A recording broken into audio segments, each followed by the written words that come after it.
The moment I picked up the phone to ask my son Max about his wedding, I never imagined that my world would collapse in a single sentence. My daughter-in-law Lena stood right in front of me, holding her phone, smiling as if she was delivering good news. "Oh," she said calmly, almost proudly. "We already got married yesterday. We only invited special people." Those words didn't just hurt me.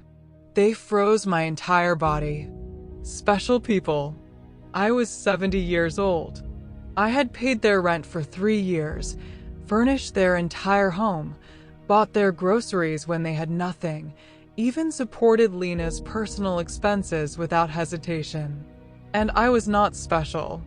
I stood there in my own living room, holding the phone in my hand as if it had turned into stone. My son Max didn't even look at me. He avoided my eyes like I didn't exist. Lena, on the other hand, sat comfortably on the sofa I had bought for them, crossing her legs like she owned the place. In my closet hung a pale pink dress I had carefully chosen for her wedding day. I had imagined myself smiling in family pictures, standing beside my son. But those pictures were already taken without me. For weeks, I had planned everything. I saved money for a $1,000 wedding gift. I cleaned my house, called my sister in Chicago, and waited like a proud mother. All of it disappeared in 4 words. Only special people.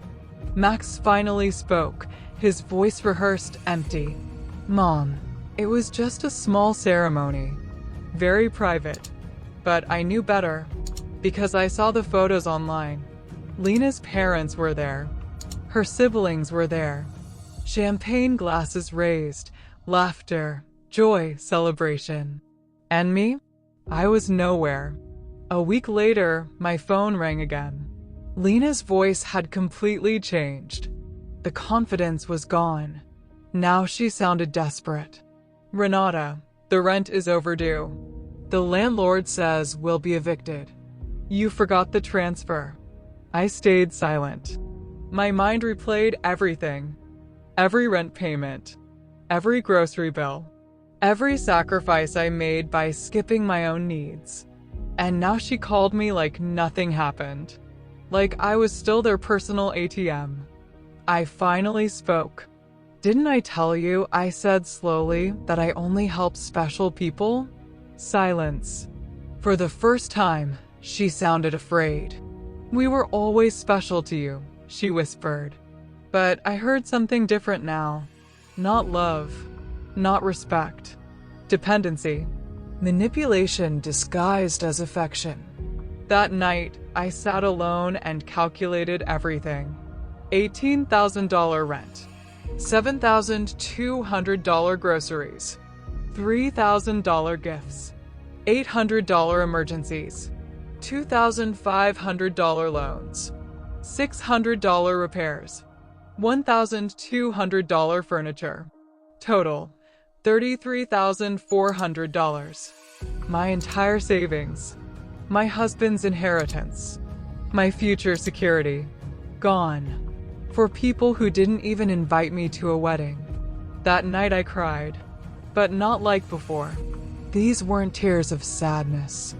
They were tears of realization. Anger. Awakening. Betrayal finally finding its voice. The next morning, I woke up different. I looked at myself in the mirror. Same face. Same wrinkles. But different eyes. Something had changed inside me. For the first time in years, I didn't check my phone for Max. I didn't wait for apologies that would never come. Instead, I made coffee for myself. And I sat at the same table where I had once funded their lives. Today, I was calculating my freedom. I opened my bank records. I listed everything. I saw the truth in numbers. And it hurt more than the lies. When Max called, I didn't answer. When Lena called, I didn't answer. When he texted, "Mom, please talk to us," I deleted it. No hesitation. That afternoon, I went for a walk. I passed the park where Max used to play as a child. I remembered his laughter, his small hands holding mine. The boy who once said, "You're the best mom in the world." Where did he go? At the bank, I stopped in front of the glass doors. Mr. Klein, the branch manager, waved at me. He had seen every transfer I made for years. He knew everything. I walked inside. "I want to cancel all automatic transfers," I said. He looked surprised. "Are you sure?" "Yes," I said calmly. I finally opened my eyes. My phone started ringing nonstop. Max, Lena. Again and again. I switched it off. For the first time, silence felt powerful. When I left, Mr. Klein said softly, "I hope no one is pressuring you." I smiled. "No," I said. "For the first time, I am not pressuring myself." That evening, I returned home. 3 cars were parked outside. Max's, Lena's, and a stranger's. My heart tightened. They had keys. I opened the door and froze. Max sat on my sofa, head in his hands. Lena was pacing aggressively. A lawyer I didn't know was going through my documents. "My private papers," I said sharply. The lawyer smiled. "Mrs. Richter, your children are concerned about your mental health." That word hit me like poison. Mental health, manipulation, control. They weren't here to talk. They were here to take everything. "Mom," Max said, "you blocked the money. We think you need help."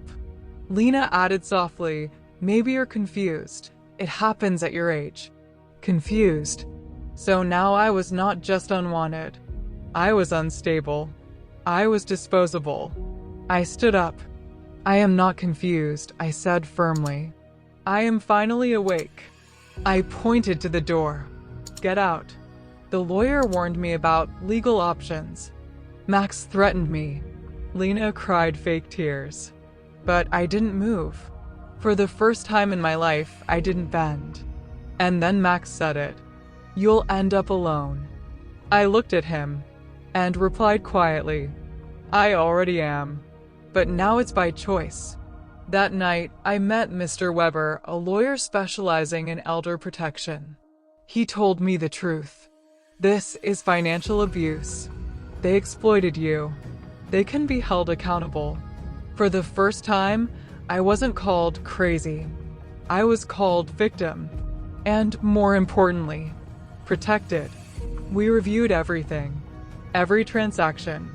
Every manipulation. Every lie. Mr. Weber said, "You could have lived comfortably instead of funding people who disrespected you." That sentence changed everything. Later, my sister Diana called. And she told me something I never expected. "Max never spoke about you with love," she said. "He only spoke about your money." Then she added something worse. "Lena always talked about your death like a financial plan." That was the moment I truly understood. I was never family. I was an asset. Later that evening, Eleanor arrived. A simple woman. Kind eyes. She handed me coffee. "I thought you might need company," she said. And for the first time in years, I wasn't alone because I was unwanted. I was alone because I was finally free. Months later, I stood on my new balcony. The same city, but a different life. No pressure. No manipulation. No guilt. Just peace. I looked at the sky and thought, the woman I used to be died the day I was told I was not special. And in her place, someone stronger was born. Someone who finally understood. Love is not something you buy. Respect is not something you beg for. And family is not defined by blood, but by behavior. My name is Renata. I am 72 years old. And I finally belong to myself.